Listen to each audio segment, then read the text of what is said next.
Hello friends, আপনার তোমাদের জন্য একটা ডিম কষার রেসিপি নিয়ে এসেছি। ডিম কষাতে লাগছে আলু, পেঁয়াজ, লঙ্কা, নর্মালি যেগুলো লাগে।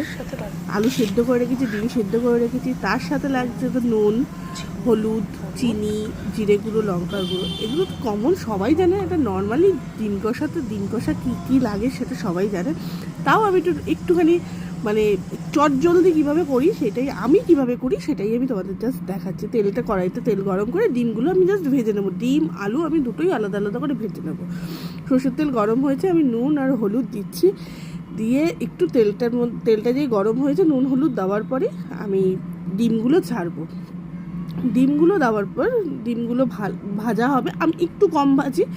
এবার অনেকে একটু বেশি ভাজা পছন্দ করে, কিন্তু আমার হাজব্যান্ড একটু কম ভাজা পছন্দ করে। ডিম বেশি ভাজলে বলে শক্ত হয়ে যায়, তা ও একটু কম ভাজাই পছন্দ করে।